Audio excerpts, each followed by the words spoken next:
રાજકોટના મેયરનો કોંગ્રેસે ઘેરાવ કર્યો। સામાકાંઠા વિસ્તારમાં આવેલા મેયરના ગેરકાયદેસર બાંધકામને લઈને વિરોધ થઈ રહ્યો છે। કોંગ્રેસના કાર્યકર્તાઓ રમકડાનું મકાન લઈને પહોંચ્યા હતા। મેયરની ઇમારતનું બાંધકામ યથાવત છે, જેને લઈને કોંગ્રેસ દ્વારા વિરોધ કરાયો। મેયર પોતાની ચેમ્બરમાં પહોંચે તે પહેલા કરવામાં આવ્યા ઉગ્ર દેખાવ। કોંગ્રેસના મહિલા કાર્યકર્તાઓએ મેયરનો ઘેરાવ કર્યો હતો અને કંઈક આ પ્રકારના દૃશ્યો સર્જાયા હતા। જોકે મહિલા પોલીસ ત્યાં ઉપસ્થિત છે અને તમામ લોકોની અટકાયત પણ કરવામાં આવી હોય તેવું દ્રશ્યો પરથી લાગી રહ્યું છે, પરંતુ તમામ લોકોએ ઇમારત ગેરકાયદે બાંધી દેવામાં આવી છે, તેને લઈને વિરોધ યથાવત છે। રમકડાની ઇમારત લઈને મેયરની કચેરી બહાર દેખાવ કરવામાં આવ્યા હતા। મેયર પોતાની ચેમ્બરમાં પહોંચી તે પહેલા જ આ ઉગ્ર દેખાવ રાજકોટમાં કોંગ્રેસ દ્વારા કરવામાં આવ્યા।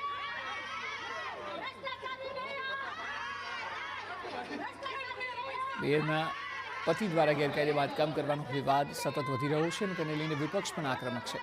મહિલાઓએ મોરચો સંભાળતા મેયરના ગેરકાયદે બાંધકામનો વિરોધ તેઓની ચેમ્બર બહાર કર્યો અને ચેમ્બરમાં તેઓ પહોંચે તે પહેલાં જ વિરોધ પ્રદર્શન કરવામાં આવ્યું હતું। સાથે રમકડાનું મકાન લઈ જવામાં આવ્યું, જે ગેરકાયદે ઇમારતનું સિમ્બોલ બતાવવામાં આવ્યું અને સાથે પ્લે કાર્ડ પણ બતાવવામાં આવ્યા। હું ભ્રષ્ટાચારી મેયર છું તેવું પ્લે કાર્ડ ઉપર લખેલું છે। બાંધકામને લઈને કોંગ્રેસ સતત વિરોધ કરી રહી છે। જે પ્રકારે તમે દ્રશ્ય જોઈ રહ્યા છો કે કોંગ્રેસના જે કાર્યકર્તાઓ છે તે રમકડાના જે મકાન સાથે વિરોધ કરવા માટે પહોંચ્યા હતા। આ શું વિરોધ છે? શું વિરોધ છે?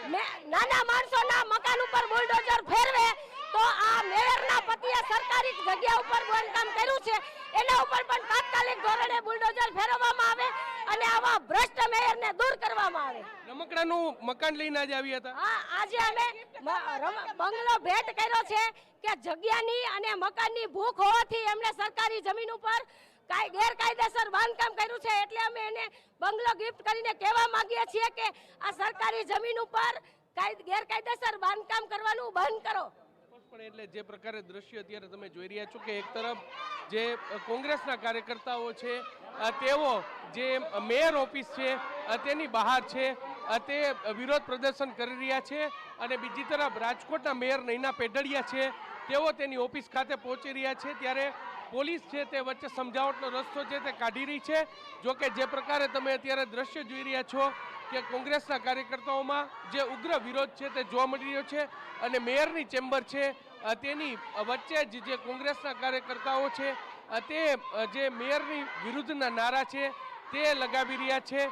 પોલીસ સાથેના ઘર્ષણના દ્રશ્યો છે તે પણ સામે આવ્યા હતા અને અત્યારે મેયર છે તે પોતાની ચેમ્બરમાં ન જઈ શકે તે પ્રકારે જે વિરોધ છે તે કોંગ્રેસના જે કાર્યકર્તાઓ છે તેમના દ્વારા કરવામાં આવી રહ્યો છે। ભારે વિરોધ છે તે જોવા મળે છે। એક તરફ જે કોંગ્રેસનો આક્ષેપ છે કે જંગલેશ્વર વિસ્તારમાં ગરીબ લોકોના મકાન છે તે તોડી પાડવામાં આવ્યા, પરંતુ તેની સામે જે પ્રકારે તમે દ્રશ્ય જોશો કે અત્યારે મેયર છે તે પોતાની ચેમ્બરમાં જઈ રહ્યા છે ને કોંગ્રેસના કાર્યકર્તાઓ છે તેમને અટકાવવાનો પ્રયત્ન છે તે કરી રહ્યા છે। જે એક પ્રકારે ઝપાઝપીના દ્રશ્યો છે તે પણ અહીં સ્પષ્ટપણે જોઈ શકાય છે, કારણ કે જે મેયર છે તે તેની ચેમ્બરમાં ન પ્રવેશે તે માટે કોંગ્રેસના કાર્યકર્તાઓ છે, મહિલા કાર્યકર્તાઓ છે તે અત્યારે ઉગ્ર વિરોધ છે તે કરી રહ્યા છે। પોલીસ સાથેના ઘર્ષણના બનાવ છે તે પણ અહીં સ્પષ્ટપણે જોઈ શકાય છે।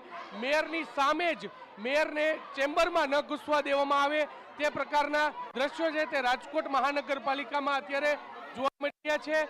કોંગ્રેસના જે મહિલા કાર્યકર્તાઓ છે તેમનો ઉગ્ર વિરોધ છે તે સ્પષ્ટપણે જોવા મળી રહ્યો છે અને ઉગ્ર વિરોધ વચ્ચે રાજકોટના મેયર નૈના પેઢડિયા છે તેઓ જે પોતાની ચેમ્બરમાં પહોંચ્યા છે, પરંતુ તે પહેલા જે કોંગ્રેસના કાર્યકર્તાઓ છે તેમના દ્વારા જે ઉગ્ર વિરોધ છે તે કરવામાં આવ્યો છે, ઉગ્ર વિરોધ પ્રદર્શન છે તે કરવામાં આવ્યું છે અને હાલમાં જે તમામ જે કાર્યકર્તાઓ છે તેમને જે પોલીસ છે તેમના દ્વારા જે વિજિલન્સ છે તેમના દ્વારા અટકાવી દેવામાં આવ્યા છે। કેમેરા પર્સન ભાવેશ લશ્કરી સાથે મોહિત ભટ્ટ,